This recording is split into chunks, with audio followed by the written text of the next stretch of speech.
Here's a video of Dennis Prager participating in a debate at the Oxford Union Society. The proposition of the debate is completely absurd, as he rightly points out, which is that Hamas is a greater obstacle to peace than Israel. Obviously that's true, but the fact that that is even up for conversation is just actually insane. Dennis obviously, as usual, makes some very clear points, some very valid points. I have to say there's something that I quite strongly disagree with Dennis on here, and we'll talk about that at the end after we watch the clip. And just before we do watch the clip, I want to give a shout out and wish Dennis a refuah shalema, a speedy recovery. Let's have a listen.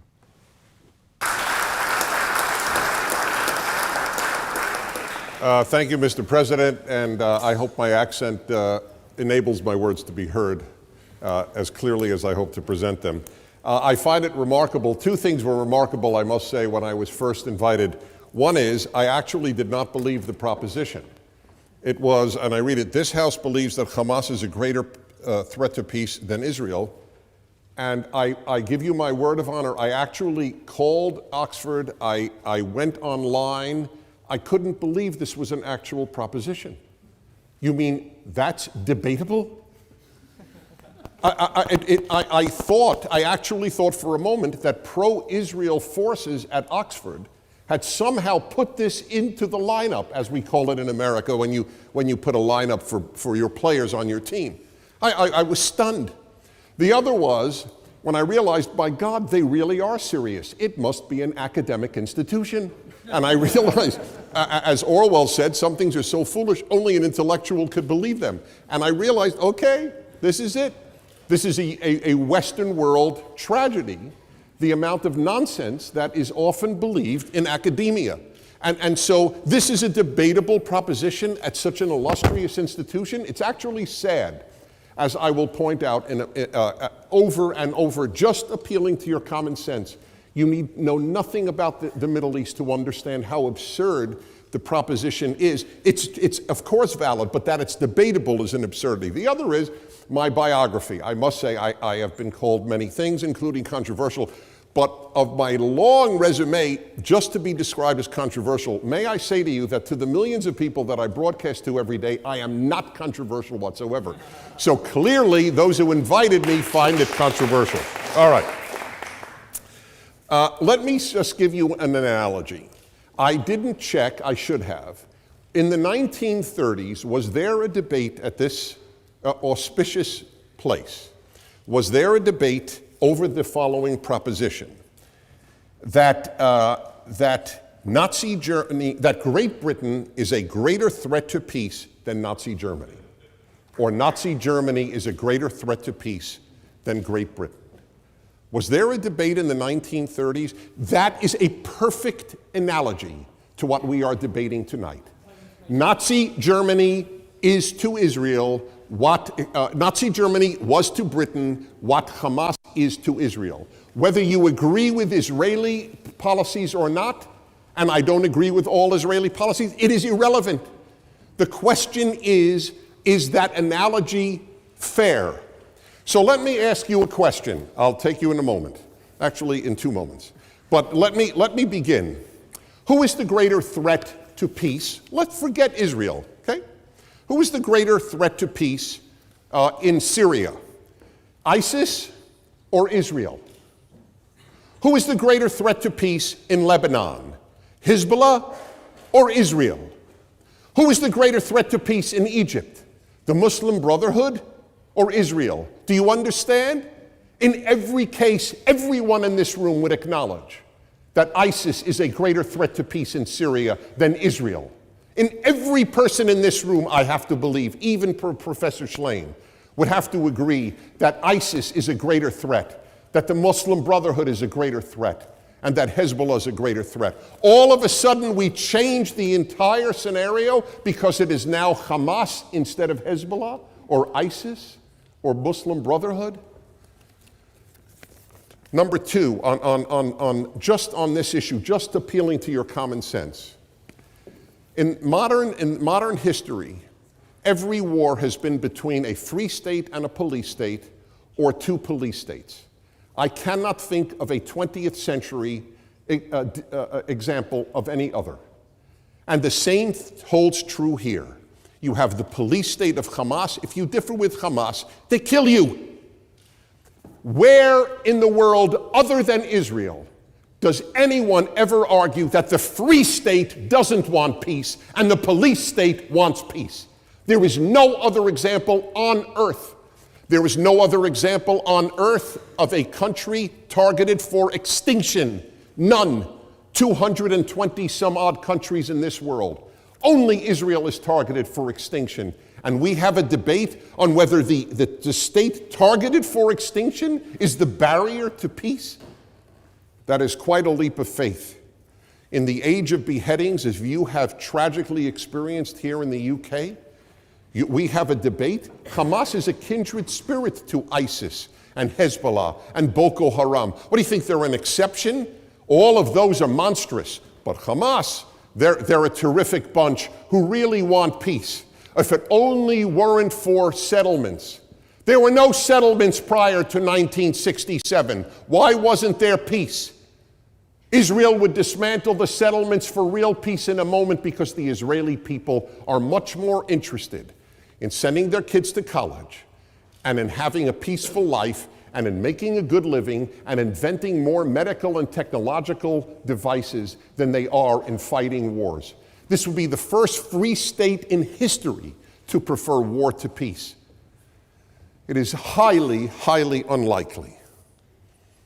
The Hamas covenant, which you heard from Adam earlier, the Hamas covenant, it says Israel will exist and will continue to exist until Islam will obliterate it, just as it obliterated others before it. If I could have extra time, over 8 minutes, I would take your question, but I have too much to get through. The Islamic resistance movement is a distinguished Palestinian movement whose allegiance is to Allah and whose way of life is Islam. It strives to raise the banner of Allah over every inch of Palestine. Yale University translation. I'm sure they didn't use inch in the original. On that exact point. So that is what Hamas is devoted to. Now, yes, I can. Oh, then please. So all of the organizations that you're citing as a threat to peace just happen to be Arab and or Muslim. Could you explain to me why you think that might be the case, that you only view these organizations as threats to peace? I don't. Okay. You obviously, those of you who applauded perceived the profundity of the question that I didn't. I don't quite understand. They are all a threat to peace. That is correct. Why did I only pick on Arab Muslim? I said Boko Haram. That is not Arab. Arab and or Muslim. Yes, Arab and or Muslim. That is correct. The only beheading groups in the world today, to the best of my knowledge, are Arab or Muslim. Why do you think that is, in your estimation? Why do I think that is? Sad to say, it was answered by Arab intellectuals at the United Nations, because the Arab world is a benighted place at this time. The status of women is particularly low. The Arab world translates fewer books in a year than in 10 years than Greece. The entire Arab world translates fewer books than Greece does in 1 year. There is no interest in the foreign world. It is a benighted world, the Arab world. It is a tragedy. This is not anti-Arab. If you love Arabs, you have to understand how low the moral level of the Arab world at this point is. And that has nothing to do with individual Arabs who may be saintly. But that is the dominant moral state. You are taught that you cannot judge civilizations as if Britain and Mali are on the same moral level. That is to give up on hope for humanity, to claim that there is no civilization that has produced something better than something else. So that is the tragic reason. They're not beheading people in Western civilization. They are in the Arab and Muslim worlds, and not the entire Muslim world. Now, why then? My second part is to answer the question, why is something so obvious that Israel wants peace and that Hamas wants to destroy Israel? Why is that debated at one of the most illustrious academic institutions on earth, Oxford? I have two answers. One is, there has been a broken moral compass in the intellectual world in the West for the last perhaps 80 or 100 years. I will give you an example. I studied at Columbia University at the School of International Affairs. I was taught by brilliant, and they were brilliant, professors that the United States and the Soviet Union were moral equivalents. It was capitalism versus communism, two economic theories, that's all. Neither was better than the other. You may not recall because you weren't born, many of you, but Ronald Reagan, the President of the United States, called the Soviet Union at one point an evil empire. He was lambasted. He was declared by Columbia and Harvard and Yale and Princeton and the New York Times a fool for having the temerity to make a moral statement about the Soviet Union, a place that had created the Gulag Archipelago and killed 40 million of its own people, not to mention a genocide in Ukraine. That is what I tell you, students, that's what has taken over in Western universities, a broken moral compass that truly calls evil good and good evil. I went through this, and I'm afraid many of you are going through this. This evening is one such example. And finally, the media. The media gives you a jaundiced view of the world. Gaza starts a war to kill as many Israelis as possible. And all you see on the BBC and Sky News, as we see in America on our TV, is dead Gazans. That's all you see. I shudder to think if in World War II the same media covered World War II, you would have seen far more dead German civilians than dead British civilians. But it takes a very, very frail moral mind to believe that you determine right and wrong by the number of dead. That's what we are told. Look at how many Gazans were killed and how few Israelis. Well, look at how few Brits were killed and how many more Germans were. Does that make the Germans right in World War II?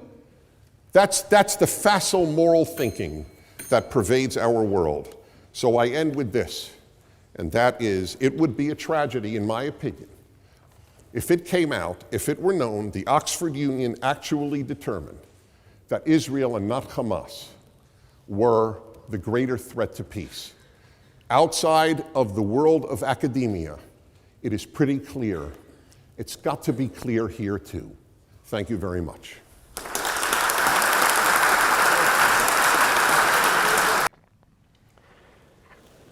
So I want to start with, at the beginning, after a couple of minor opening points, he makes this argument that obviously, if we weren't talking about Hamas in Gaza, obviously if we were talking about ISIS or Boko Haram or Hezbollah or the Muslim Brotherhood, everyone would agree that they're a bigger obstacle to peace than Israel.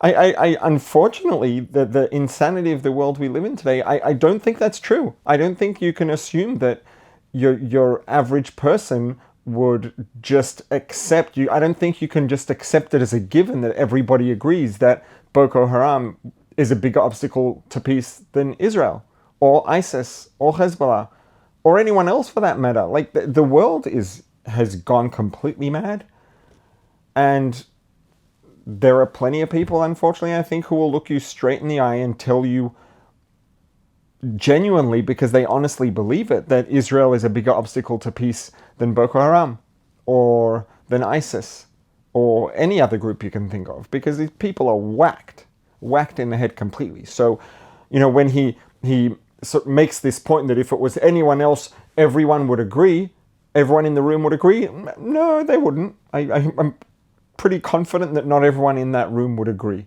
So that's something that I think he gets very wrong. When that young lady asked that question, so smug, like, because she knows that she's got him, like, ooh, she proved that he is, racist or xenophobic or whatever it is, whatever label it was that she thought she was going to trap him into. And the simplicity of his response just makes the point that she's so smug because she has this assumption that because everyone has to be PC and, we have to tread carefully and walk on eggshells and there are some truths that you're not allowed to say, so she's safe because she can make a point, and because he can't respond with the actual truth, then she's safe, and then she's going to have proved that he's, xenophobic or racist or whatever point, Islamophobic, whatever point you want to, whatever label she was hoping to be able to stick onto him. But he wasn't afraid. He didn't walk on eggshells, and he said the truth clear as day, as everybody, including her, knows. She knew what the answer was. She just thought that because of the nature of the answer, he'd be too afraid to say it. And that didn't work out too well. So, and this term that he uses, he refers to people as having, frail moral minds. That is so perfect, because there are so many people today, these people, protesting on campuses and stuff, who think that they're standing up for morality, but their perspective on morality is so twisted and warped because their minds are so frail that they believe that they're doing the moral thing, but it's obviously, clearly not only not moral, but immoral and counter-moral. And, at the very end, he closes with this point that he says that, obviously this proposition had to come from an academic institution, which it did, because outside of the world of academia, it's clear, right? Outside of this little, well, it's not so little, but this narrow echo chamber of people who think that they sit in their ivory towers and therefore they're smarter than everyone else and they know better than everyone else and they're going to just preach and tell the world how it is, and anybody who doesn't agree with them is wrong because they're obviously right, and they're so twisted and so absurd, the views and things that they come up with, and that, yeah, he's right, it has a proposition like that. And the fact that it's up for debate has to have come from an academic institution. And yes, outside of academic institutions and outside of, the old pre-Elon Musk Twitter echo chamber, it's very clear, and most people are very clear about, about who the pure evil is here, which is Hamas, not Israel. And I think that the insanity of academia is why so many people are moving away, and more people are just not even bothering. And, the world of the academic institutions and their reputation is like a big cruise ship, so it doesn't just flip 180 on the spot. It takes time for it to turn, but, it's starting to turn, and I think that the world's going to be a much better place for it, for people not idolizing these institutions that just sit on their laurels and spout absurdity and twist the minds of young people and completely warp their perceptions. So, yeah, it's true. This insanity exists largely in academia. Outside of academia, most people have a head on their shoulders and most people have a lot more clarity. And thankfully, the academic institutions are losing their shine and they're losing their perception of prestige, and the people are waking up to the fact that they might be better off without going into debt and wasting time being brainwashed and indoctrinated by a bunch of insane elites.